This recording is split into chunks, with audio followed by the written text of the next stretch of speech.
Is this the place he's supposed to go to in Australia? Hi, is this Sam Toomey's house? Sam Toomey. I'm his wife. Was he around? Because I'd kind of like to talk to him. Sam's been dead for 4 years. 4 years. Your husband worked with a guy I know, Leonard Sims. That's right. They served together in the US Navy. He told me about Sam hearing something. You're talking about the numbers. Yes, the Wow. numbers, exactly. Sam and Leonard were stationed at a listening post monitoring long-wave transmissions out of the Pacific. So Nothing to do with listening to did they static. hear the numbers from Night after Danielle night. Till one night, about 16 years ago, when the ship there's crashed? something in the static. A voice comes through, repeating those numbers over and over again. Phil is offering 50 grand to anyone able to guess how many beads are in that jar. Sam used the numbers. Yep. Yeah. So we won the money. On the way home, a pickup truck blows a tire on the highway. It's us head on. Lost my leg that night. Oh, man. And your What about husband? Sam? Barely a scratch. Huh. He was never the same after that. Anything terrible that happened to anyone around us, he believed it was all because he used those numbers. Did he ever find a way to make it stop? Yep. Killed himself. He put a shotgun in his mouth and pulled the trigger. Jeez. 4 years ago. What is it you're looking for, Mr. Reyes? An end to the curse. There's no curse. But you just told me. You think I'd still have my leg? If Sam hadn't have picked the right number of beans, you think that floods wouldn't have happened, that homes wouldn't have burned down, that people wouldn't have died? You make your own luck, Mr. Reyes. Don't blame it on the damn You make numbers. your own luck. If I was Hurley and I knew the numbers were bad luck, there's no way I would have gotten on flight 815. You made glue. You should have one of those shows where you fix up houses for people. I don't think so. I'm tired of trying to remember what happened to me out there. Bits and pieces here and there. Nothing that makes any real sense. Well, maybe I can help. I'm good at putting bits and pieces together. This is a huge island. Like, I know they're filming on Oahu, and therefore you're going to see big landscape, but I don't understand how... Jack! Why is there no civilization on this island? Hell of a security system. Somebody trips a wire and the whole place blows up. There's nothing here. Is that her camp? Batteries? Nothing. She's left. Where did she go? She knew. She knew that one day I'd come back and bring others. So she abandoned this place And left. and moved on. Moved on where? The Black Rock. Maybe. I don't know. I want to know what we're doing in the middle of nowhere. One minute you're happy-go-lucky, good time Hurley, the next you're Colonel Bloody Kurtz. It just doesn't make any sense. Another Apocalypse Now reference. Or Heart of Darkness. He's in both. Jack and Zaid could be hurt if not blown to bits, all because you're acting like some bloody nutter. Stop calling him crazy. I am not crazy. I've got my reasons for I think I have every- a right to know. You got to tell someone, Hurley. Okay.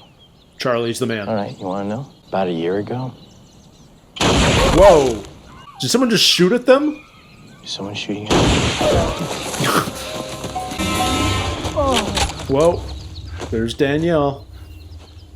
You must be the French chick. They were on the plane. What do these numbers mean, please? I don't know. What? Does she keep hearing them too? Or is she You don't transmitting know? them? Okay. That thing in the woods? Maybe it's a monster. Maybe it's a pissed-off giraffe. I don't know. I feel like Hurley right now. The fact that no one is even looking for us.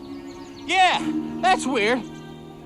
But I just go along with it. Now, I want some friggin' answers! Our ship picked up a transmission. A voice repeating those numbers. So it caused their crash, We found the radio tower. but it's There's on a the radio island? tower on this island? Yes. Up by the Black Rock. When my team was gone, You killed them, Danielle. I went back up to the tower and change the transmission. But the numbers, they're cursed. You know that, right? The numbers are what brought me here. Since that time, I've lost everything. I suppose you're right. They are cursed. Thank you. You just needed to hear it, that it's real, Thank you. so he doesn't think he's crazy. Oh, God, thank you. Thank you. Oh, I love that he's got a story, and it's a cool one, and it's a different tone for sure, but Just hate that we're going it's home so and- key to the main story. Whoa, Where's Hurley? I don't know. He's right behind me then. He just wasn't. wasn't. He's fine. Hurley! What the hell happened to you? Got a battery? Battery? She says, hey. Hurley's fucking capable. Don't underestimate him. He might just be my favorite character. I imagine he's a lot of people's favorite character, but I do wonder what he was in the psychiatric hospital for. You think of a name yet? What? Oh, is he making a crib? I think he's making a crib. I was going to give it away. That must have been a difficult decision. Yeah. You have no idea. It's my birthday today. No. But at least your birthdays will be close together, you and your baby, and that's good luck. Yeah? You believe in that? Luck? I believe in a lot of things. No, that's putting it mildly. What is it? It's a crib. Happy birthday, Claire. Did he know it was her birthday, or is that just a happy coincidence? Coincidences matter, but did he know? I feel between Locke and Sawyer, just about those two know just about everything about everyone else. I hope he tells Charlie his story, at least a bit of it. I think the plane crash might have been my fault. Don't be daft. How could you possibly... Hey, before we came here, a lot of bad stuff used to happen whenever I was around. What do you mean, like bad luck? Bad things happen. You think you're the only person with baggage? I was such a junkie, I couldn't even take a plane ride without having a fix. I suppose that was your fault as well. I just told you the biggest secret in my life. Thought you'd want to reciprocate. Back home, I'm worth $156 million. 156? Fine, don't tell me. Dude. I bare my soul, and all I get is No. bloody jokes. No, everyone will always underestimate Hurley because he just doesn't look like it.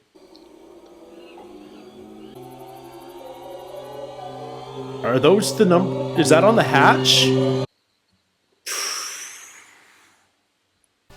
Okay, Losties. Let's be real. If episode 4, Walkabout, was what kind of hooked you into the general story of Lost, I bet you guys anything that this was the episode that really hooked everyone into the puzzle of Lost. Figuring out the deep hidden mysteries hidden in this series. 4, 8, 15, 16, 23, 42. What it means, I don't know. Those numbers have been popping up since the pilot. I'm not supposed to be able to solve this right now.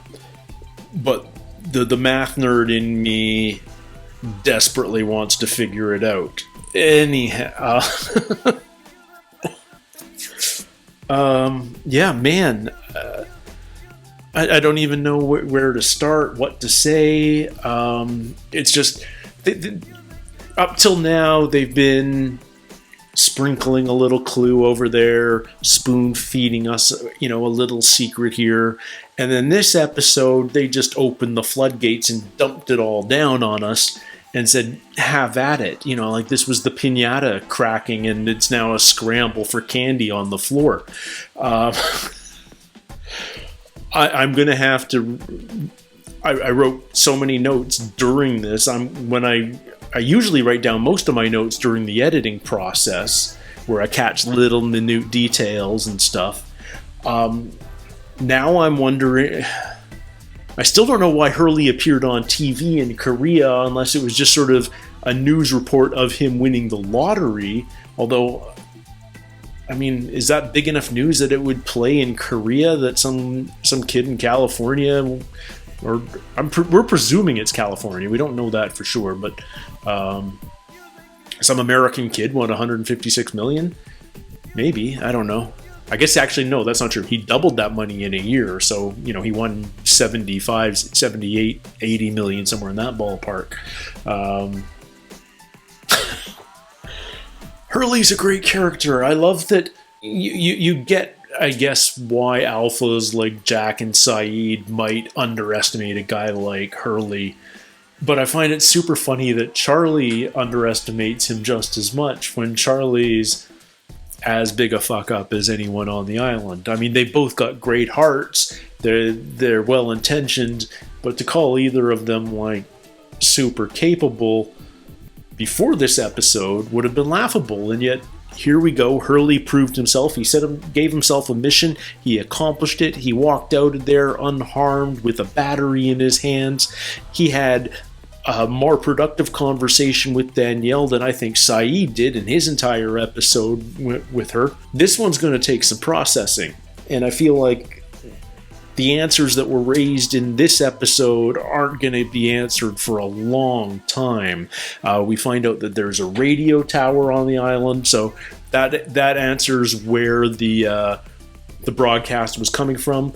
These numbers that were being broadcast, they essentially caused Danielle's crew to shipwreck 16 years ago. Danielle changed the transmission. Pardon me.